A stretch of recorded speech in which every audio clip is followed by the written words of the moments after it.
Right, just a quick one. It's Sunday, so it's always a bit of a slow day. As- I say that as if I ever have a fast day. Um, just a bit of tinkering. I've started to set out my stall with respect to a custom uh, cookie cutter for salt formulae.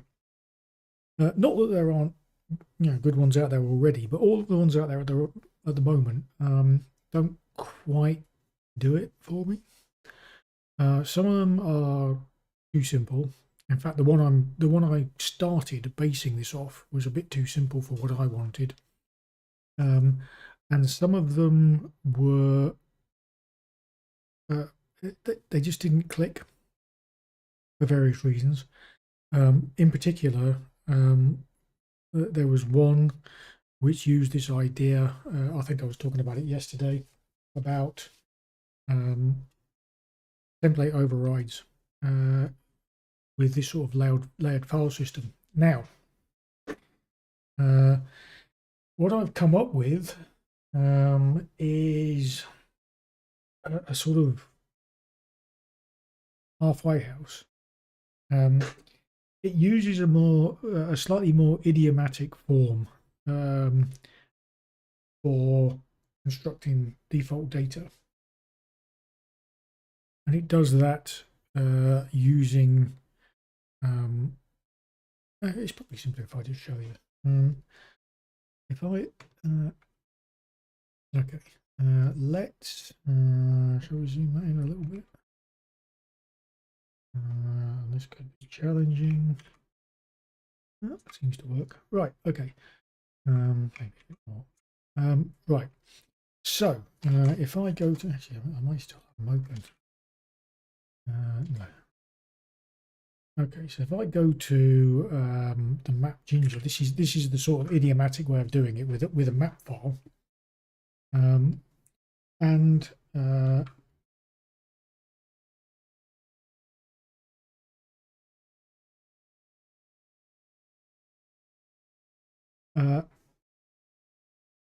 and this is sort of a map file on steroids. Okay, so it's broken down according to a various number of grains, and these are the grains that most likely to cause you to want to tweak your pillar data. So they're all the ones relating to OS and at the end there CPU. So the most common cause of a need to tweak, if you construct a default set of pillar data for a formula, with what they call the same defaults, that they're likely to vary according to things like the OS family, the code name of the OS, the architecture, the CPU architecture. So what this does is it basically says, well, okay, start with the defaults and then build on top of that everything that you see in grain specific configurations. So okay, a common example is package names. Okay, so you might have a package called ABC, which is the sort of the most common name for a package. But then in a particular release of a particular distribution of Linux, for example, it might be called ABC, package or ABC X. So what you need to do is you need to say, well, okay, in the let's say OS family, in the OS family map YAML file, you would put, okay, this particular pillar could be ABCX for this particular family. Okay, so if I go to the examples, and I'm bound to pick one that doesn't have a good example in it. Here we go. Okay, so here's an example. Right, so this one says Okay, whatever the default value for the Debian package dependencies are, sorry, whatever the default values for the package dependencies are, if the operating system family is marked as Debian, then those dependencies should be Python 3 apt, Python 3 pipt, and Python 3 docker, just by way of an example. Okay. The whole point being that this gives you these sort of layered approaches. Okay.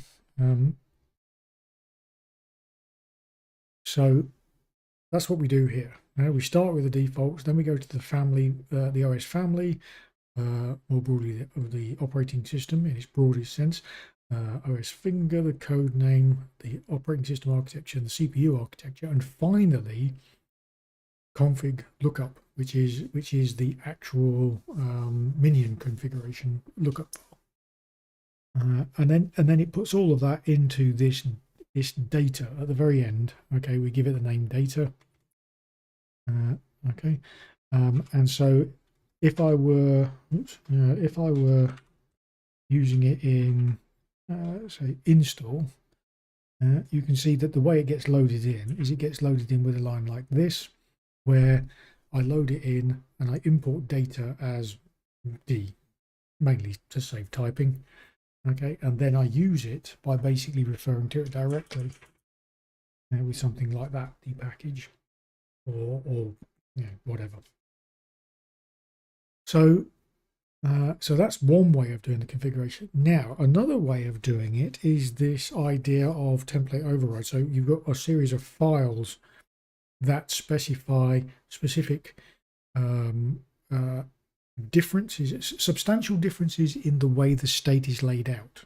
Okay, and what this does is, and it's probably best illustrated actually by looking at the example from, oops, actually, I actually have the Docker formula there, which is a very good, it's a good formula. Okay, and in here we've got the it's called libtofs. Okay, and this is the sort of de facto way of doing this.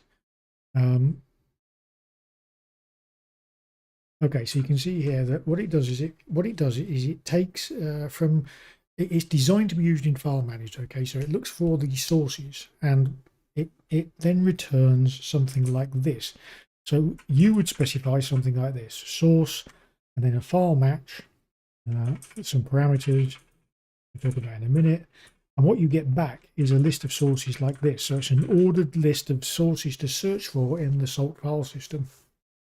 So what's the idea behind this? Do I need to provide all of these files? No, but I need to provide at least one of these files so that it can be found. Okay. And the way it works is it's in these parameters. Okay, if we go back up to the top here, okay, you've got the source files, which is to be put into square brackets, okay, which is what you put at the end here. Okay, and typically you're going to end up with probably two. One which is the file with no one is the file with no particular configuration in it. Okay, and the other one is the file specified as Ginger. Okay, but I mean you can specify as many as you like. There could be a pie rendered one or whatever. Okay, but the idea is that you specify a list of potential files. Don't worry about lookup. And then you've got these default file switches, and these are what populate the bit after files in these names. Okay, so first of all, the minion is a stand-in for the minion's ID. Okay, so first of all, what you look for is in this case, an etc xyz.conf specific to the minion. Then again, going back up to the top here, okay, we're going to look for it in the OS family, okay, which down here it says, okay, there's a specific one for Red Hat, potentially, okay, and then we go to default, all right, which is the one we would specify as the fallback, as it were. Okay, so if there were a specific Red Hat one, then it would be picked up in Red Hat. If there was a specific one to the minion, then it would be picked up first because it's higher up on the stack, as it were. Okay. Then you've got indent with, that's just because source, the list of sources needs to be indented. By default, it'll be 6 because normally the main stanza heading, okay, would be at 0. And that's at 2 for the file managed, 4 for the sources, and 6 then for the actual list. So that's the default. Okay. And you don't need to worry about subpath. So that's all it's about. Is it's attempting to provide specific files to be put into these managed files. And again, it's most likely to be things like configuration files, or another example would be service files. Service files are going to be different depending on which service manager is in use. And again, you can specify that by the operating system in use or down to the specific minion. Okay. It's to be noted, by the way, that the minion is going to be, well, this whole thing is going to be dynamic because the operating system family is going to be specific to whatever the operating system family of the minion is. And the minion ID is obviously going to be specific to the minion. So all of these things are constructed on the fly as the pillar is being rendered.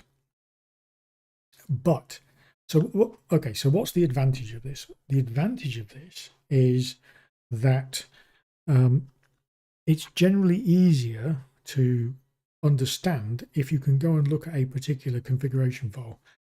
The alternative is these very heavy, Ginger configuration files, which basically bury in them things like which operating system family are you looking at, as part and parcel of deciding how the configuration file should look. So you end up with lots and lots of nested Ginger, and what this is trying to do is avoid that horrible mangling Ginger. What you do is you say, forget all of that.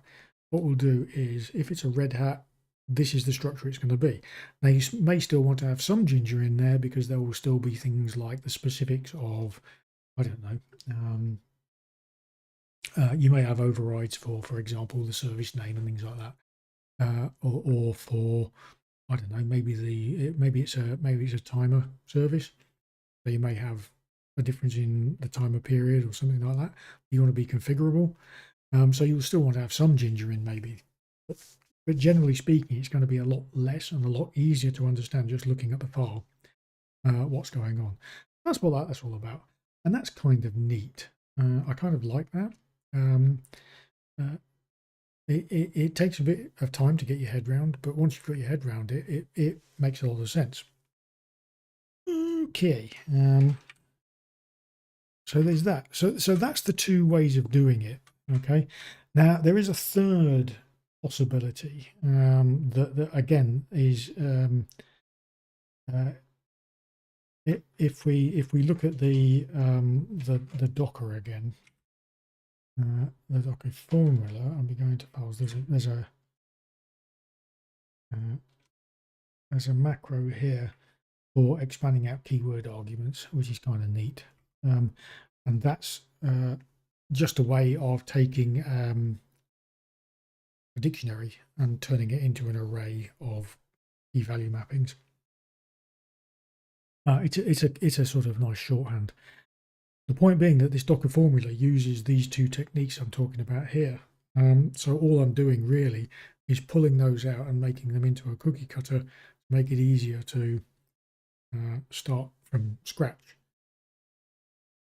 The alternative was to use the original salt formula template, but to be perfectly honest, I don't know, it just looked overcomplicated for what I wanted. So this is slightly simpler. We'll see. So anyway, that's it. I'm just tinkering around with that at the moment. Once I've got that working, I will oh, actually that was interesting. Well, interesting. One of the things that you notice, oh, go away.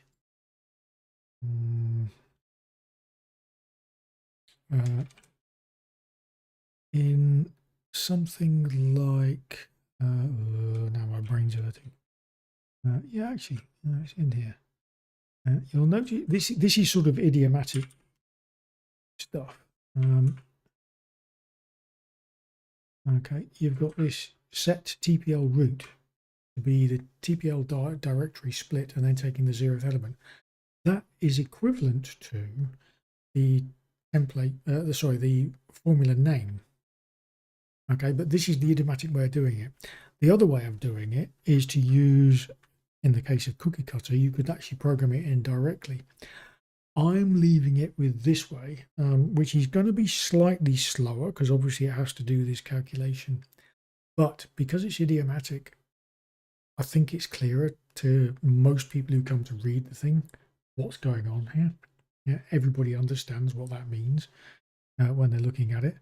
Whereas looking at something like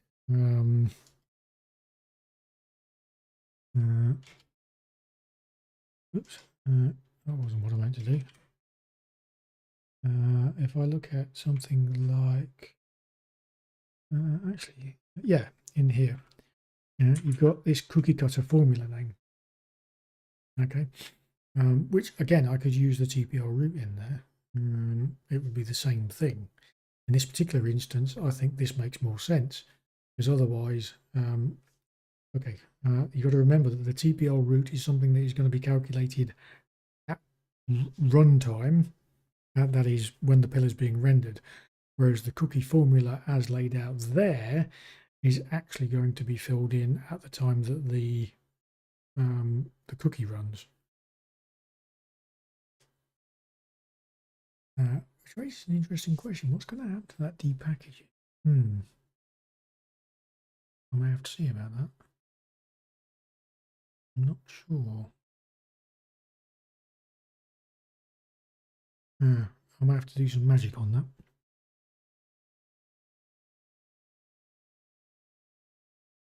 Anyway, we'll see. We'll see. I can't.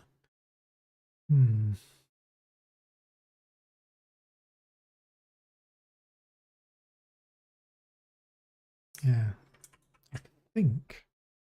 I'm not sure whether cookies, whether the coookiecutter is going to screw that up, or whether I need to do something like. Oops. Whether I need to do something like what?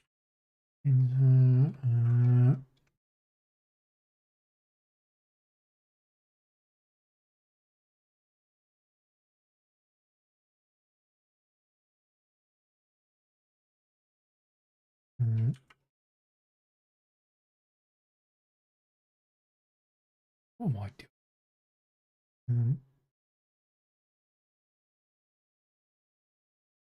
Oh.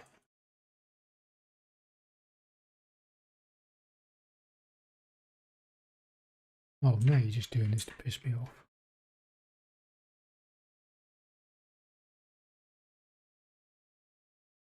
Something like that. And again with the closing bracket to the other side, which is a bit awkward.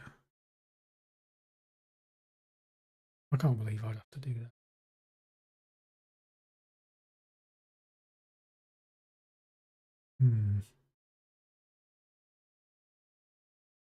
Because I mean that would turn the coookiecutter into a right dog's breakfast.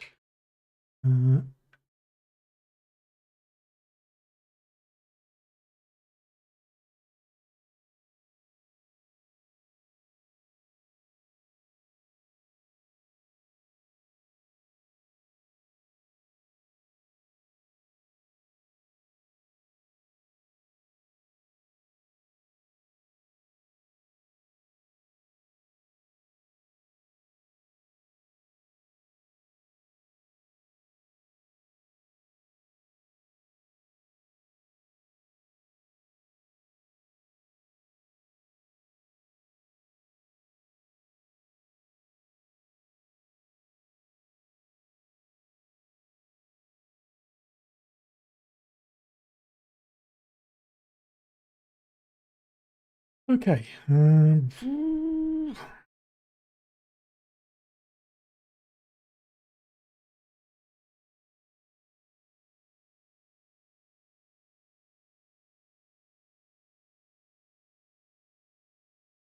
Yeah, looks like I'm going to have to put all those curly braces inside. Ooh, that's really horrible.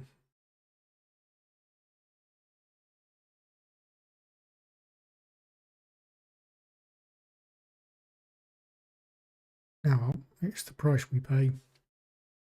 So yeah, it looks like I'm going to have to be more careful. And unfortunately, it's going to turn this into a right dog's breakfast. Because a lot of these things have already got ginger in them. And I'm going to have to go through and quote it all. That's not too bad. Yeah, so I'm going to have to be careful here.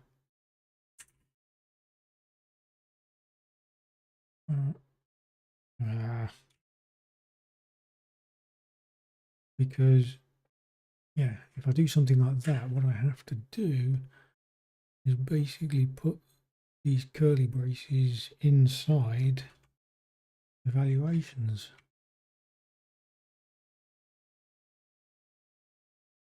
Otherwise, they get screwed up by.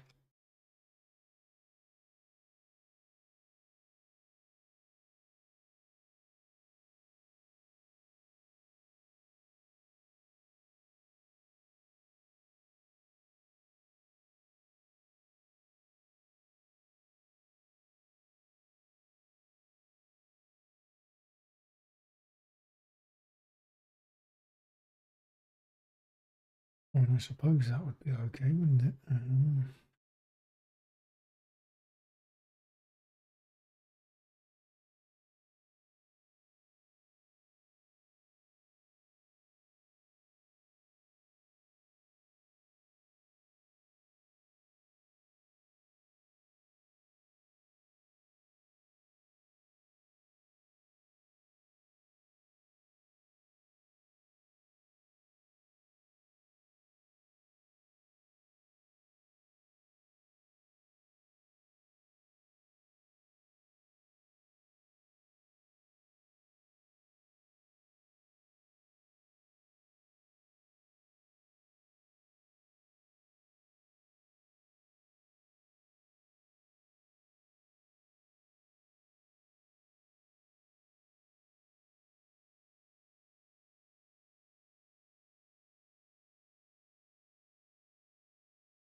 Now, if I have to put all of that into these brackets, it's going to be an absolute nightmare.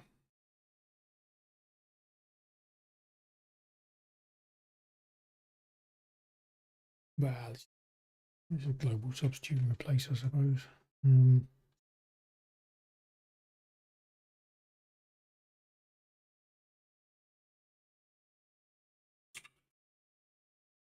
Right, so we're substituting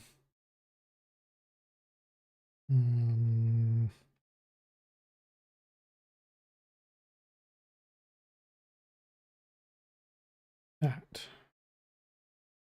with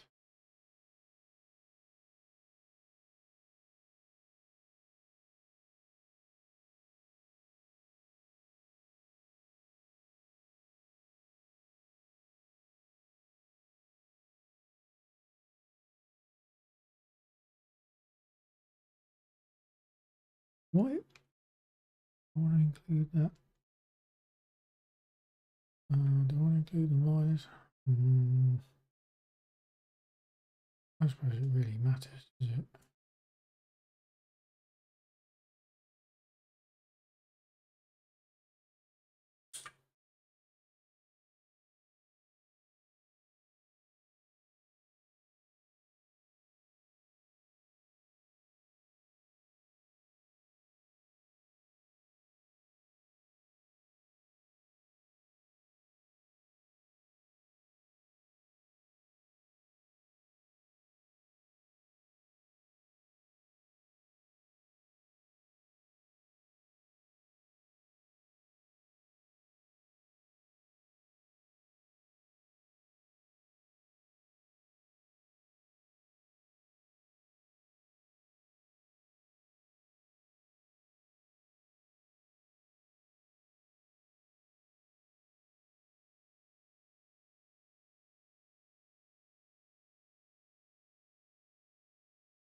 What do I have to do it with a comment as well?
Don't need to worry too much about that.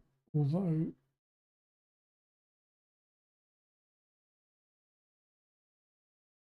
think most of these are okay because they're just placeholders, really.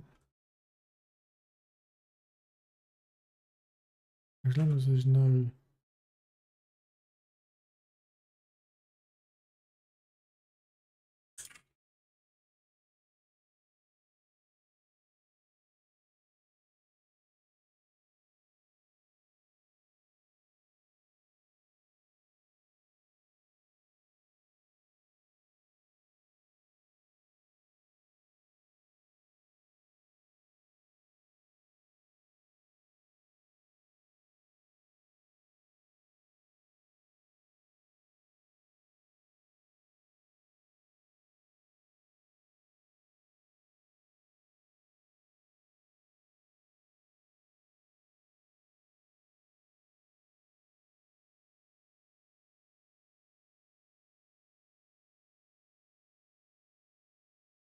Okay, the rest of it I've got to work out. Okay, well, that was a complete waste of everybody's time, wasn't it?